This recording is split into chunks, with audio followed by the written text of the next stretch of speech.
কথা ধারাবাহিকের আজকের পর্বে দেখা যাবে অগ্নিবর ক্যাফেতে চা লঞ্চের প্রথম দিন একের পর এক গেস্ট আসতেই থাকে। এরপর অগ্নিব কথার কাছে এসে বলে, এই গোবর দেবী প্রথম অর্ডার অপরাজিতার চা। এরপর পিয়া, অ্যানি, ম্যান্ডি এসেও কথা আর স্যান্ডির কাছে বিভিন্ন চায়ের অর্ডার দিয়ে যায়। ক্যাফের একজন লোক কথাকে বলে, বলছি ম্যাডাম চাগুলো তাহলে এখন বানিয়ে ফেলি। কথা বলে, আজকে চাগুলো আমি বানিয়ে দিই, পরের দিন থেকে তোমরা বানিয়ে নিও। এরপর কথা নিজে হাতে একে একে সব অর্ডারের চা বানিয়ে ফেলে। অন্যদিকে প্রান্তিক ঋতুকে নিয়ে কল্পনার জগতে ডুবে থাকে। কিছু সময় পরে প্রান্তিক দেখতে পায় তার সামনে ঋতু নয় অঙ্কিত দাঁড়িয়ে আছে। অঙ্কিত বলে, হা করে কি দেখছেন আমাকে? ওইদিকে যান, বিগ ব্রো আপনাকে ডাকছেন। দুজনকে দেখে হাসতে থাকে জুনি। অঙ্কিত জুনিকে বলে, আপনার সাথে তো অনেকদিন আমার কথাই হয়নি, আসলে বাড়িতে এমন হলো। আপনার বাড়িতে কোনো অসুবিধা হচ্ছে না তো? জুনি বলে, আমি একদম ঠিক আছি, তবে জানেন তো পিয়ার বিয়ের দিন পালিয়ে যাওয়াটা দেখে আমি বিরাট বড় একটা শিক্ষা পেলাম। আসলে আমিও তো বিয়ের দিন বাড়ি থেকে পালিয়ে গিয়েছিলাম। আমি পিয়ার পালিয়ে যাওয়াটা দিয়ে বুঝতে পারলাম বাড়ির লোকজনের ওপর দিয়ে কি যায়। আমি তো একবারও কারোর কথা ভাবিনি, এখন শুধু ভাবছি বাবার ওপর দিয়ে কতটা ঝড় গেছে। অঙ্কিত জুনিকে বলে, জীবনে তো সবাই একটা ভুল করে, তাই বলে কি জীবন তাকে আর একটা সুযোগ দেয় না? এটা আমার কথা না, এটা আপনার দাদার কথা। পিয়ার বিয়েতে আপনার দাদা বলেছিল দাদানকে। এরপর দেখা যায় অগ্নিব কথাকে বলে, ওখানে 4টে কফি আয়, যে 3টে চা সব থেকে ভালো ওখানে কাউকে দিয়ে যেতে বল। ম্যান্ডি পিয়া আর অ্যানিকে ডেকে বলে, দেখেছিস কিভাবে এই গোবর দেবী এভির বিজনেসের মধ্যেও ঢুকে গেছে? আমার আর ভালো লাগছে না। অন্যদিকে কথা মনে মনে বলতে থাকে, 4টে কফি, এতগুলো লোক ওই 20টা খাবে? পাচক মশাই ব্যবসা করছেন ঠিকই, কিন্তু তাই বলে কি এরকম করা যায় নাকি? হরিদ্বার তো নারায়ণ, তার ক্ষতি হতে দিতে পারি। সে মনে মনে ঠিক করে গাছনি গাছের মূল দেবে। এই চা খেয়ে একজন রিপোর্টার স্যান্ডির কাছে গিয়ে বলে, সত্যিই অন্য রকমের টেস্ট, আগে কখনো খাইনি। এত লাইটের এত টেস্টি কফি সত্যিই মনে হয় না এমন কোথাও পাওয়া যায়। এবি লাইট কফির কথা শুনে তার কর্মচারীকে ডেকে বলে, কি ব্যাপার, কফি এত লাইট কেন? একটু কড়া করে কফি বানিয়ে দাও, কি হচ্ছে?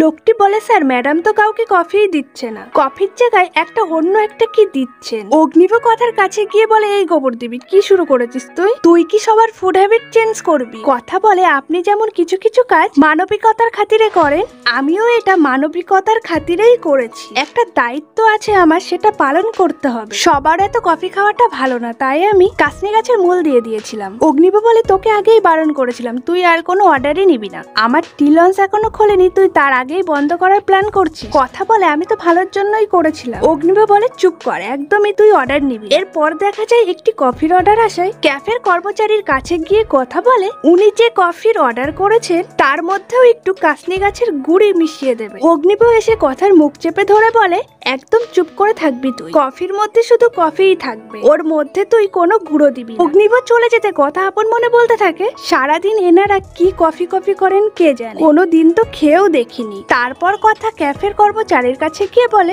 এটা খেতে কি খুব ভালো? লোকটি বলে, হ্যাঁ ম্যাডাম, এটা খেতে খুব ভালো, বিদেশিরা এটা পছন্দও করে। অন্যদিকে সবাই ব্যস্ত থাকে গেস্টদেরকে নিয়ে। কথা কফির গ্লাসটি হাতে নিয়ে বলে, কি এমন খেতে, আমিও দেখতে চাই, কাসনি গাছের মূলের থেকেও ভালো খেতে। কথার কফি খাওয়া দেখে অগ্নিব ছুটে আসে। অগ্নিব বলে, তুই আইরিশ কফিটা খেয়ে নিলি, সর্বনাশ করেছে। কথা বলে, কফিটা খেতে ঠিকঠাকই, কিন্তু বড্ড ঝাঁজ। অগ্নিব বলে, তুই জানিস এতে কি মেশানো থাকে? তোকে নিয়ে আমি কি করব? কোথাও যাবি না, এখানে দাঁড়াবি, আমি ভেবে দেখি কি করা যায়। এর ফাঁকেই কথা চা নিয়ে চলে যায় গেস্টদের কাছে। সেখানে গিয়ে কথা বলতে বলতে একা একাই হাসতে থাকে কথা। অগ্নিব কথার হাত ধরে টেনে নিয়ে চলে যায়। অগ্নিব কথাকে বলে, কি করছিস তুই? ক্যাফেতে প্রচুর গেস্ট রয়েছে। কথা হাসতে হাসতে বলে, আমি তো কিছুই করছি না, আমি আর একটা কফি খাবো পাচক মশাই। অগ্নিব বলে, আর কফি খাওয়া যাবে না, তুই যে কফিটা খেয়েছিস তাতে অ্যালকোহল ছিল। কথা টুকি বলে হাসতে হাসতে সবার মাঝখান থেকে ছুটে চলে যায়। কথাকে দেখে সবাই অবাক হয়ে যায়। এরপর দেখা যায়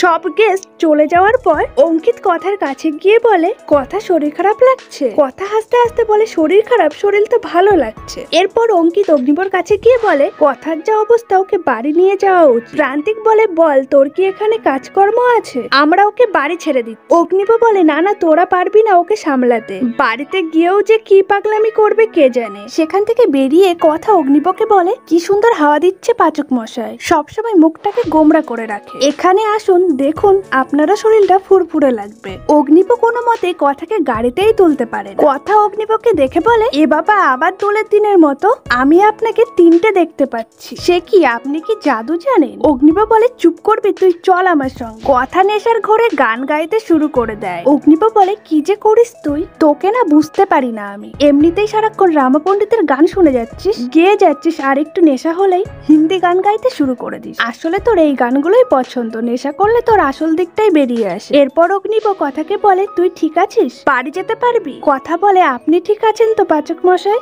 আপনি সবসময় আমায় ভুল বোঝেন, আমার কোনো কথাই শুনতে চান না। আসলে আপনি তো আমায় একটুও পছন্দ করেন না, আমি আপনার মায়ের পছন্দ করা মেয়ে নই তো তাই। জানেন তো পাচক মশাই, আমি রোজ ঈশ্বরের কাছে প্রার্থনা করি আপনার মা যাতে গৃহবাড়িতে ফিরে আসে, তাহলে আপনার মনের দুঃখ কষ্ট সব কমে যাবে। তবে আমি এটাও জানি আপনার মা এলে আপনি আপনার মায়ের পছন্দ করার মেয়েকেই বিয়ে করবে, তারপর আপনাকে এই অপছন্দের গোবর দেবীকে সহ্য করতে হবে না কখনো।